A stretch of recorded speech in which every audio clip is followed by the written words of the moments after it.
ಐಸಿಯನ್ ಅಂತ national level body building competition win ಆದ್ರೆ ಎಷ್ಟು ಕ್ಯಾಶ್ ಪ್ರೈಸ್ ಸಿಗ್ತದೆ? ಈ ಕ್ವಶನ್ ನನ್ನ ಹತ್ರ ಈಗಲೂ ತುಂಬಾ ಜನ ಕೇಳ್ತಾರೆ. ನಾನು ಲಾಸ್ಟ್ ಐಸಿಯನ್ ಗೋವಾದಲ್ಲಿ ಕಾಂಪೀಟ್ ಮಾಡಿದ್ದೆ. ನಂಗೆ ಟಾಪ್ 5 ಪ್ಲೇಸಿಂಗ್ಸ್ ಕೂಡ ಆಗಿತ್ತು. ನಂಗೆ ಸಿಕ್ಕಿದೆ ಅಮೌಂಟ್ ಬರೋಬ್ಬರಿ 0. ಹೌದು, ಐಸಿಯನ್ ಅಮೆಚೂರ್ ಶೋಸ್ ಅಲ್ಲಿ ನಾವು 1 to 5 ಯಾವುದೇ ಪ್ಲೇಸಿಂಗ್ ತಗೊಂಡ್ ಬಂದ್ರು ನಮಗೆ ಕ್ಯಾಶ್ ಪ್ರೈಸ್ ಸಿಗೋದಿಲ್ಲ. ಆದ್ರೆ ಐಸಿಯನ್ ಪ್ರೋ ಶೋಸ್ ಅಲ್ಲಿ ಕ್ಯಾಶ್ ಪ್ರೈಸ್ ಇಟ್ಟಿರ್ತಾರೆ. ಆದರೆ ಪ್ರೋ ಶೋಗೆ ಕ್ವಾಲಿಫೈ ಆಗಬೇಕಾದ್ರೆ ನಾವು ಅಮೆಚೂರ್ ಅಲ್ಲಿ ಓವರ್ ಆಲ್ ವಿನ್ ಆಗಿ ಪ್ರೋ ಕಾರ್ಡ್ ತೆಗಿಬೇಕು. ಆದರೆ ಸ್ಟಾರ್ಟಿಂಗ್ ಅಲ್ಲಿ ಎಲ್ಲರೂ ಅಮೆಚೂರ್ ಶೋಸ್ ಅಲ್ಲೇ ಕಾಂಪೀಟ್ ಮಾಡಬೇಕು. ಆದರೆ ಅಮೆಚೂರ್ ಶೋಸ್ ವಿನ್ ಆದ್ರೂ ನಮ್ಗೇನು ಕ್ಯಾಶ್ ಪ್ರೈಸ್ ಸಿಗೋದಿಲ್ಲ. ಹಾಗಾದ್ರೆ ಐಸಿಯನ್ ಅಲ್ಲಿ ಕಾಂಪೀಟ್ ಮಾಡೋದು ವೇಸ್ಟಾ?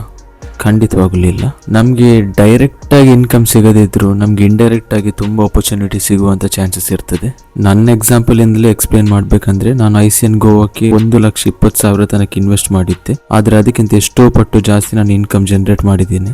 ಅದು ನನಗೆ ಸಿಕ್ಕಿರುವಂಥ ಬ್ರ್ಯಾಂಡ್ ಡೀಲ್ಸ್ ಇಂದ ಆಗಿರ್ಬೋದು, ಪೇಯ್ಡ್ ಪ್ರಮೋಷನ್ಸ್ ಇಂದ ಆಗಿರ್ಬೋದು, ಅಥವಾ ಆನ್ಲೈನ್ ಆಫ್ಲೈನ್ ಕೋಚಿಂಗ್ ಇಂದ ಕೂಡ ಆಗಿರ್ಬೋದು. ಆದ್ರೆ ಇದು ಬರೀ ನಾನು ಕಾಂಪೀಟ್ ಮಾಡಿದಕ್ಕೆ ಸಿಕ್ಕಿದಲ್ಲ. ಯಾರೇ ಆಗಿರ್ಲಿ, ಅವರು ಜನರಿಗೆ ಯೂಸ್ ಆಗುವಂತ ಕಂಟೆಂಟ್ ಕ್ರಿಯೇಟ್ ಮಾಡಿದ್ರೆ ಮಾತ್ರ ಅವರಿಗೆ ಬ್ರ್ಯಾಂಡ್ ಡೀಲ್ಸ್ ಮತ್ತೆ ಸ್ಪಾನ್ಸರ್ ಸಿಗೋದು. ಮತ್ತೆ ಪ್ರತಿದಿನ ತಮ್ಮ ನಾಲೆಜ್ ಇಂಪ್ರೂವ್ ಮಾಡಿ ತಮ್ಮ ಕ್ಲೈಂಟ್ಸ್ಗೆ ರಿಯಲ್ ರಿಸಲ್ಟ್ಸ್ ಪ್ರೊವೈಡ್ ಮಾಡಿದ್ರೆ ಮಾತ್ರ ಇನ್ ಫ್ಯೂಚರ್ ಅವರಿಗೆ ತುಂಬಾ ಕ್ಲೈಂಟ್ಸ್ ಮತ್ತೆ ಬಿಸ್ನೆಸ್ ಇಂಪ್ರೂವ್ ಆಗೋದು.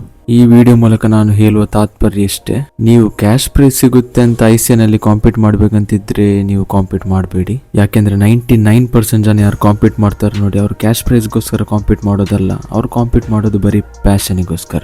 ಮತ್ತೆ ನಿಮ್ಗೆ ಸ್ಕಿಲ್ಸ್ ಇದ್ರೆ, ನಾಲೆಜ್ ಇದ್ರೆ, ಈ ಒಂದು ಎಕ್ಸ್ಪೀರಿಯನ್ಸ್ ನ ಯೂಸ್ ಮಾಡಿಕೊಂಡು ನೀವು ತುಂಬಾ ದಾರಿಗಳಿಂದ ರೆವೆನ್ಯೂ ಕ್ರಿಯೇಟ್ ಮಾಡಬಹುದು. ಇದು ನನ್ನ ಗ್ಯಾರಂಟಿ.